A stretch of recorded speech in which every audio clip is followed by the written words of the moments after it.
Congratulations on your graduation, Rachel. Huh? Oh, hi, Lisa. You knew it was graduation ceremony at my university today? Yep, looks like you're a full-grown adult now. I guess. That reminds me, where did you get a job at? What? Remember how I asked you about how your job hunting was going around a year ago? You told me it's a secret. I won't tell you until graduation, right? I thought you would tell me after you graduated. Oh, yeah, I remember. Do you want to know that much? You're my late father's second wife, and you're not even related to me by blood. Well, yes, but for the past 10 years, ever since you were 12, I treated you like my own daughter. At least I tried to. Well, I guess there's no denying that you supported me up until now. I'm a bit unhappy that we were slightly in poverty, though. That's because I was saving for the future. But it's also largely because I didn't use any of the money from the inheritance or the insurance he left you. What? Is that so? I was planning on giving you the necessary papers to sign once you became an adult. Then give it to me tomorrow. What? Tomorrow? I need to leave the apartment I rented when I entered university by the day after tomorrow. Oh, you're moving. Yep, I'll stop by your place while I'm at it. Do you have the necessary money to move? I'm fine. I'll tell you about my job when I go there tomorrow as well. Alright, got it. Rachel, who are these men? They're putting the stuff you had left in our house into a truck. Yep, I told them to do it. You told them? They didn't seem like the people that work for a moving company, though. They're Mom's colleagues from work? Huh? Mom? It's obvious, but I'm not talking about you, Lisa. Hold on, don't tell me that. Did you go and meet Renee? I did go and meet her. In fact, I'm with her right now. What's the meaning of this? Don't tell me that the whole time you were in university? Yep, thanks to Renee, life at university was so fun, and I forgot all about getting a job and you. Since when have you been meeting her? Ever since the coming-of-age ceremony, I hired a detective to find out where she lives, and I had him bring us together at the coming-of-age ceremony. A detective? We've been meeting regularly ever since. Why didn't you tell me anything? You know why your father and that woman got divorced, right? Didn't your dad tell you over and over to not go anywhere near her because she's dangerous?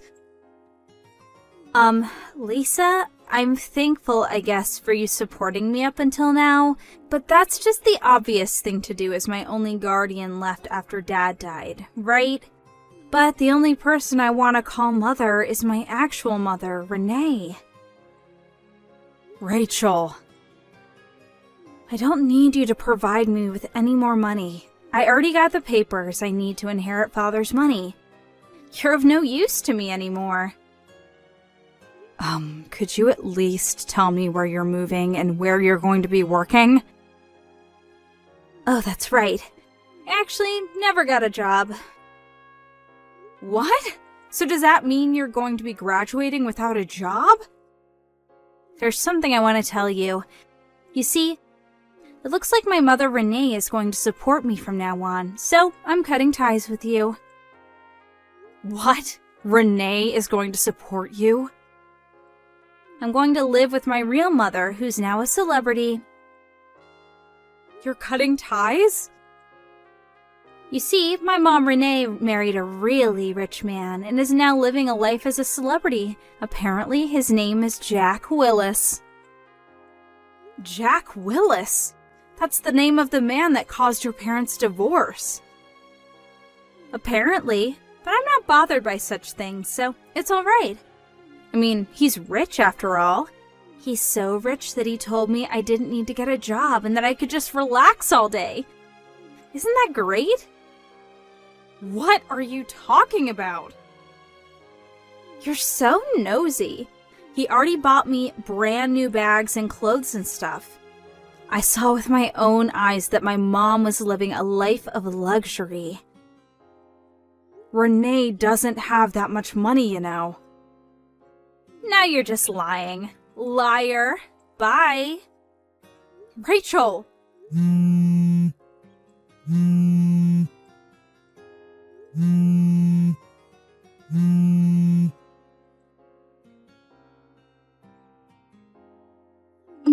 Hi, Lisa. It's been 2 months since we last talked. No, I thought you cut ties with me. You pay too much attention to details. You insulted my mom so much, so I thought I would get revenge by boasting about my new celebrity life. Revenge, huh? First off, to celebrate moving in with Mom, she bought me several pretty party dresses. She says we're going to go out next week in these dresses. Not only that, but tonight we're going to have a full-course dinner at a high-class restaurant with a view. Apparently, it costs $500 per person.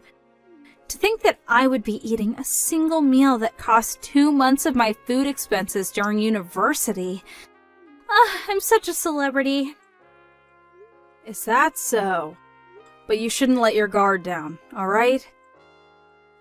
What do you mean? You see, there was something that I had needed to tell you, but now that you're with them, I decided there was no longer any need. You're not making any sense. Well, I'm not your actual mother, and our relationship is a bit dry, but I did raise you for 10 years. So here's my last piece of advice for you.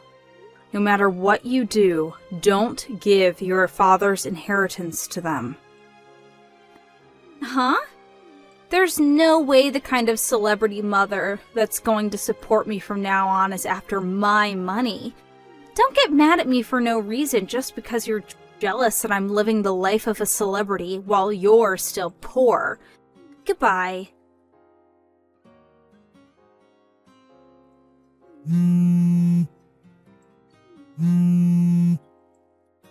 Lisa? I'm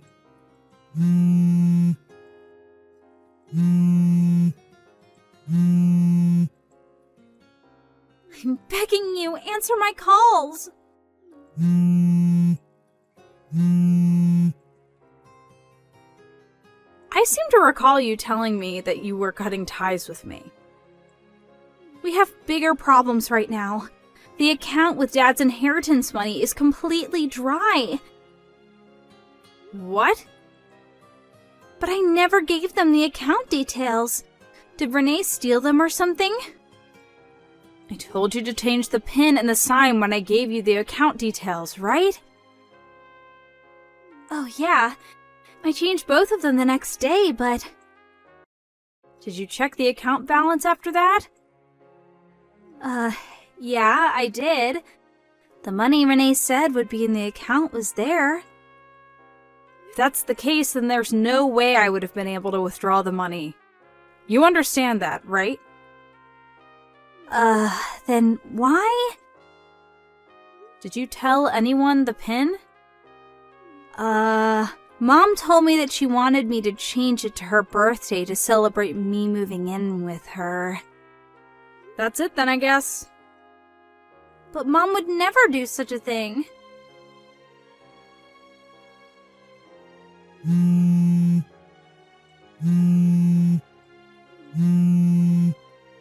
Lisa, what should I do? Apparently Mom used the money to pay off her debt. So that's what happened. I knew it. Huh? You knew? No, but I had guessed that that's what she would do with the money. You remember why your parents divorced, right? Yeah. Mom cheated on Dad, and Also, Mom was loose with her money. Lose is putting it lightly. What? This is before me and your dad met, and I don't know what your parents told you when they were getting divorced while you were still in elementary school, but it seems that Renee was the type of person to take out loans without even hesitating. One day, she borrowed a loan from a group that was considered suspicious in society. Apparently, she met the man she would cheat on your dad with through them. Your dad knew that this was going to mean trouble, and so he rushed to hire a lawyer. He had already been gathering evidence of your mother's adultery, and used that to get divorced with her immediately. He didn't ask her to pay any alimony, and in return got custody of you. He changed jobs and moved far away, bringing you with him. Your grandparents, who passed away 8 years ago and 5 years ago respectively, were also forced to move. So that's why I suddenly changed schools and moved? Yep, he said he cut ties with everyone except his parents from his hometown, as if overnight. What? I was planning on telling you this when you graduated from university, but you know what happened next. To be honest, Renee reaching out to you before that was a miscalculation on my part. I understand painfully now that I underestimated her, even though I only heard about her from your dad. Lisa, help me. What? I think they're going to make me take on customers from tomorrow. Customers?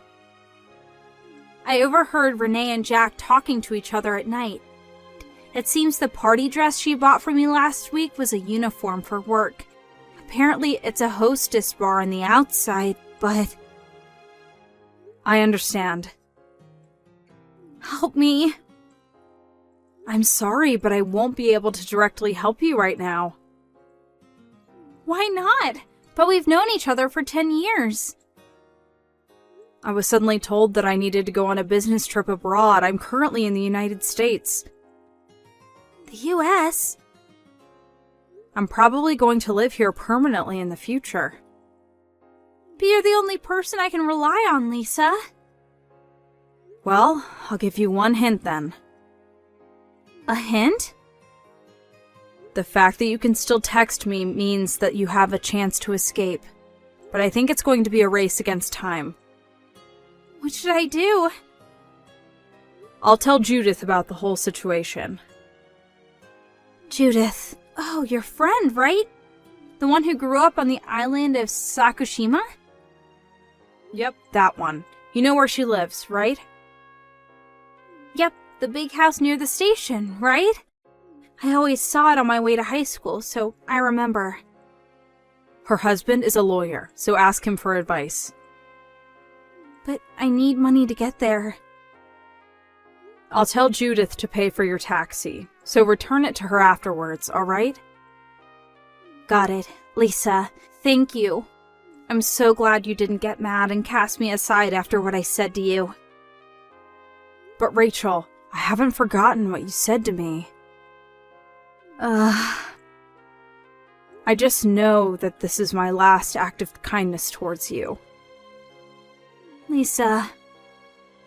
I'm not going to help you anymore. Try and live on your own from now on.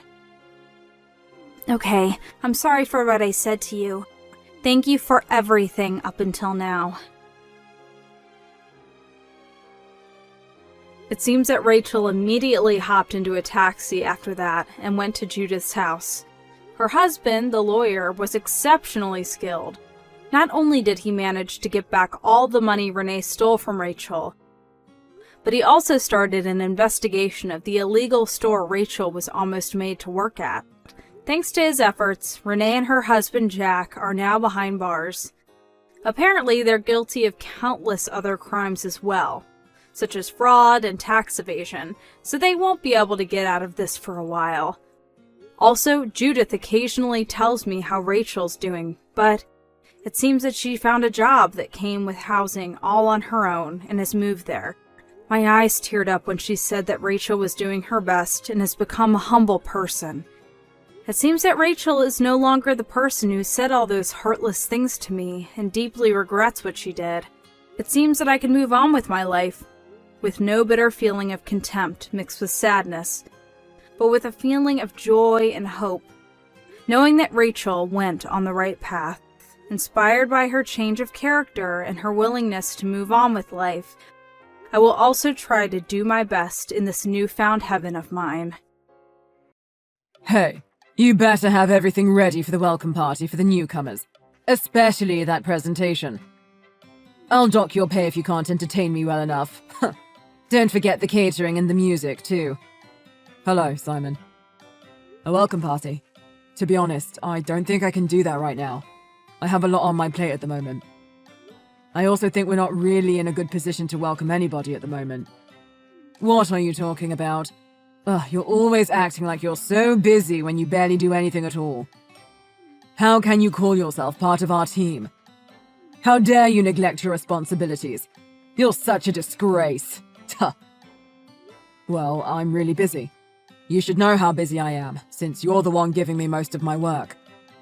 And we haven't been getting as many sales as we'd like to, have we? That's your responsibility as the salesperson, isn't it? You're supposed to be going out every day to make sales, aren't you? What on earth are you doing? You're just probably slacking off somewhere, aren't you?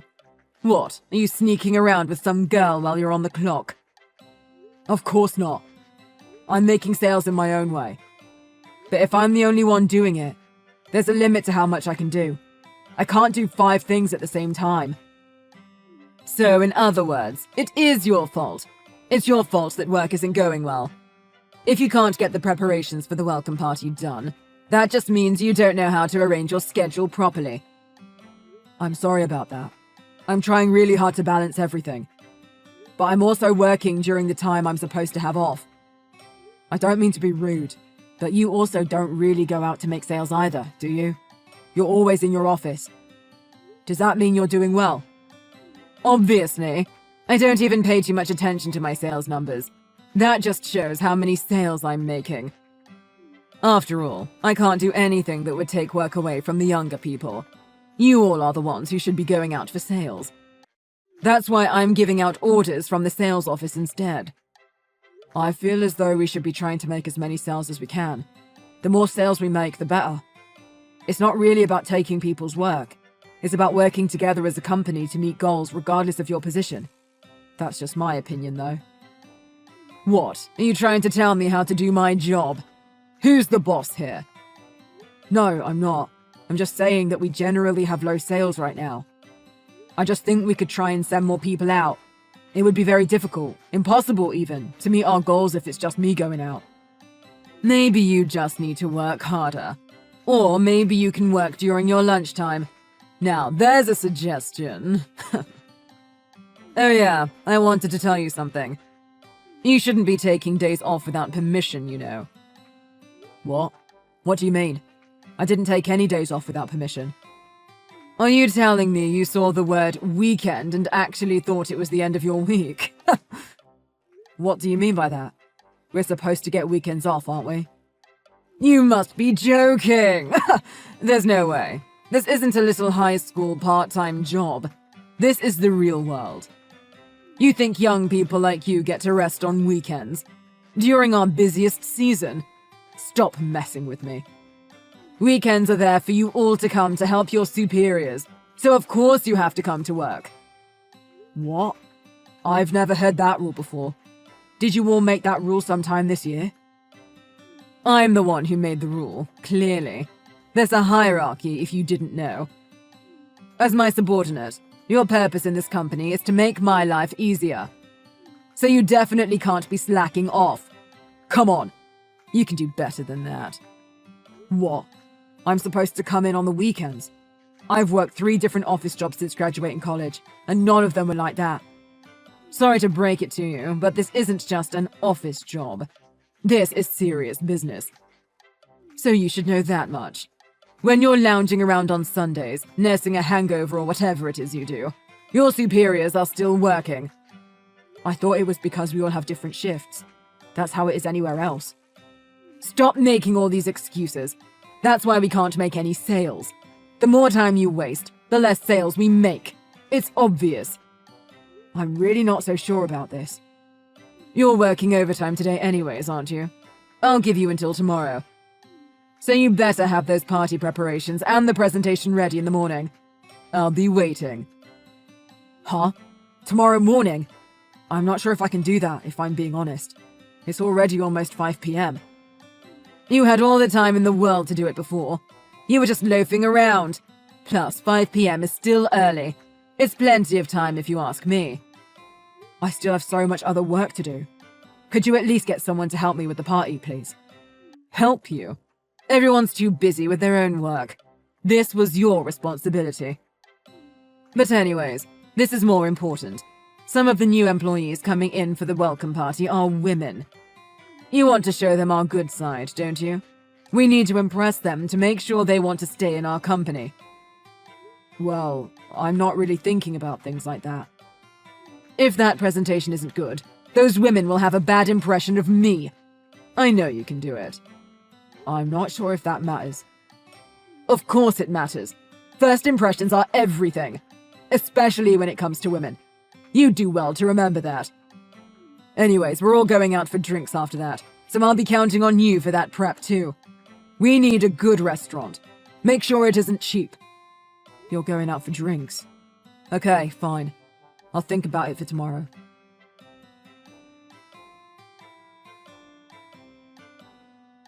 Hello, Alex. That was a really good meeting today. I always really enjoy your meetings. You did an amazing job, and that presentation was top-notch. I was really impressed. I can't wait for the next one. Thank you very much, Beverly. I really appreciate your kind words. I'm the one who should be thanking you. I appreciate your attendance and helpful advice. I'm glad I could help out. You seemed a little tired today, though. Your face looked really pale. Are you all right? Maybe you've been working too hard? What? Really? I'm sorry, you really don't have to bother worrying about me. Although I have been very tired recently, if I'm being honest. Yesterday, a lot of things were happening at work and I didn't find time to sleep. Ah, you've been really busy, haven't you? Having work and being busy is a good thing, but it doesn't make sense if you work yourself to death. That's true. I'm trying to rest as much as I can, but I guess you can say if I rest, the company could be in danger. Oh, really? There's so many good employees there, though. Maybe you can get some of them to find time to help you out? I've already asked, but everyone is too busy with their own schedules to help me. Really? That's too bad. So many of the employees there are so reliable and hardworking. Ah, but that man who came to our company to make a sale a couple years ago wasn't that great. I'm definitely sure I saw him today. I think he's probably your boss now, though, funnily enough. Oh, really? I didn't know anyone from our company has visited you before. That's right. But that man, Simon Andrews, was it? I never got the feeling that he was that into it. I felt like he gave up quite easily, to put it simply. He never chased after a sale. Once he was told no, he was done. I was very close to moving on from working with this company. I didn't like the feeling that our business relationship wasn't on the same level. But since you started working there, I've changed my mind. I love how straightforward and passionate you are when you sell. I saw so much potential in you. Wow, thank you so much, Beverly. Hearing that from you makes me feel a lot better. It sounds like your current company is too harsh. Plus, you said the business situation isn't looking too good. Would you be interested in working for my company? I feel like you could be a valuable asset to our team. Our workload is probably a little bit heavier, but we have 4-day weeks and plenty of vacation. So you shouldn't ever have to worry about overworking yourself. What? I'm honored that you would even consider asking me. But I specifically chose this company, so I'd like to try stay here for a little longer. That's great. I like that about you too. You're a very loyal and determined young man. But it's okay. I understand. If you ever change your mind, let me know. I'll make sure our doors will always be open for you. Thank you so much. I'm really glad you asked me. It's always nice to be recognized for working hard. I'll keep in touch. Thank you again. Please enjoy the rest of your evening.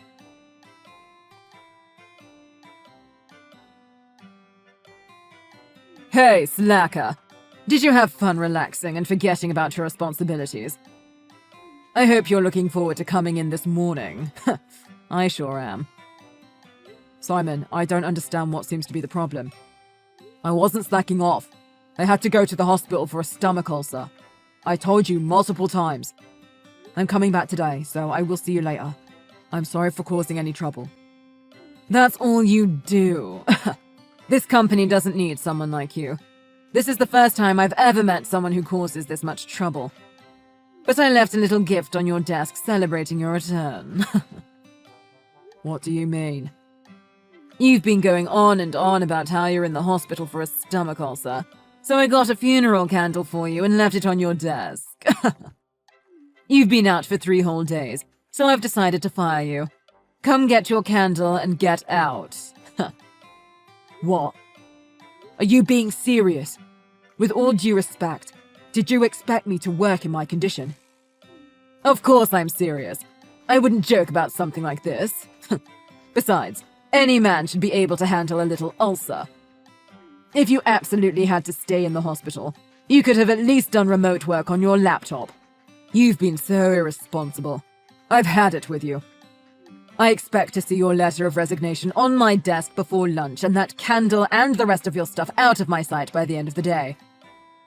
I hate to say it, but this company's going to fall apart, you know. Ha! That's what literally everyone says when they're fired. You're incompetent. Shut the hell up and leave. I see. I'll take over everything you are in charge of, along with all of the commissions, of course. It's all going to go great. I hope so. Well, I'll take you up on your offer and quit then.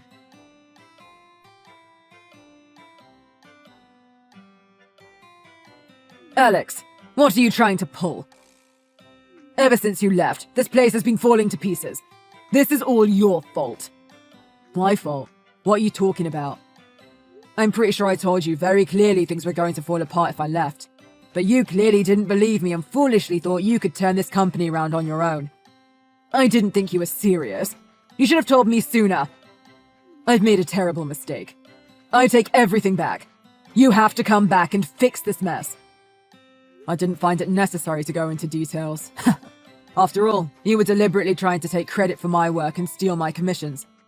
It wouldn't have been fun for me if I told you everything. Well, I didn't know we were so close to bankruptcy. The companies you were in charge of were just barely keeping the business afloat, and now that you're gone, they've ended their contracts. I don't understand. Why won't they do business with me? What did you tell them? All of the companies were amazing, so if you were a decent person, I'm sure they would have kept the contracts. I think that attitude of yours is the problem here. You think you're better than everyone else. Like, what is up with that? Huh. I'm the one with the attitude problem. Listen to yourself. Not only that, I heard you jumped ship right over to Presco. No wonder they wouldn't budge no matter how much I tried to speak to them. That's funny. Beverly told me pretty much the exact opposite of that. She said you gave up way too easily. You'd think you would try harder considering the company's future was on the line. That's enough out of you, traitor. You sabotaged us. Why else would you join in such a high position? Chief Sales Officer. What a joke. I guess it's because I'm an excellent worker. Get over yourself. You must want me to tell them how many times you used your sales time to fool around. Tell them anything you want. I don't think they'd believe anything you said anyways. But for real though, Beverly saw how hard I work and offered me a position even before you decided to force me out. What? They lured you away from us? They're not allowed to do that. That is not the case. At first, I declined the offer. But when you told me to quit, I couldn't believe it. It didn't matter how hard I worked. Everything would have just been taken from me. Nothing I did was good enough for you. Okay, fine. I admit you did a decent job while you were here. But since you left, business has taken a nosedive and now we're bankrupt. So, tell them to hire me too. I can't work here anymore. Excuse me? You think that's the type of attitude to have when begging someone for something? Absolutely not. You never spoke to me like this before. You were always so passionate about your job. What happened to you? Oh, where is this sudden flattery coming from?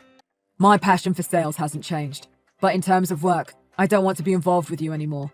So I have no reason to pretend to be all polite to you anymore. What did you say? Just because you got hired by a good company, you think you're all that? Just watch. I'll get myself hired by an even better company. I'll make you eat your words, you little brat.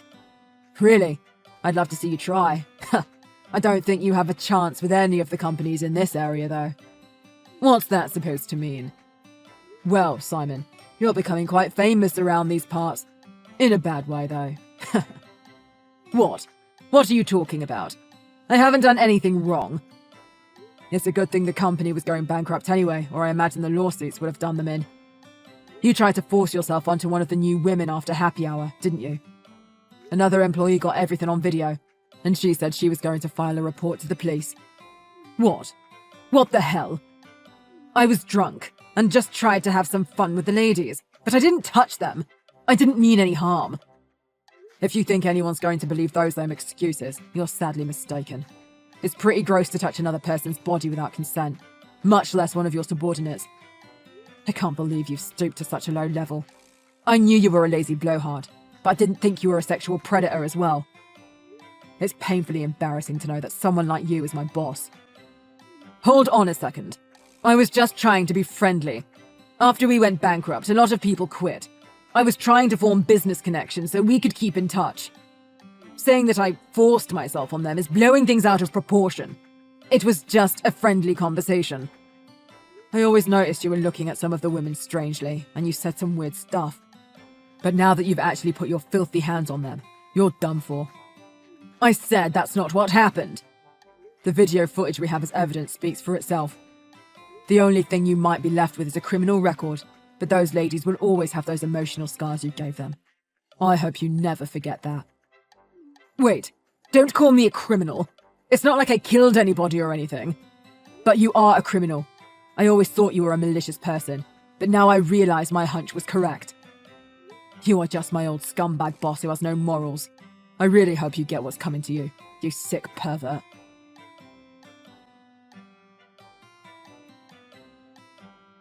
After that, there was a local news report about Simon.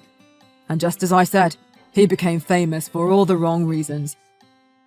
Simon applied to literally every company in town, but he was rejected everywhere he went. Eventually, he had no choice but move away and start over somewhere completely new. He's powerless, but still acts big. He abuses his authority to chase down young women. It was only a matter of time until he found himself in a situation like this. Hopefully, with that news report and the video uploaded to social media, he can never outrun his history. As for the company, after they went bankrupt, they were unable to recover. Over 40 people lost their jobs. Beverly tried her very best to help some of them with vacant positions here at our company, but we were only able to hire about 7 people. Simon holds the responsibility for all those people with families losing their jobs, but he only cares about himself. I pray that all those people are able to get back on their feet.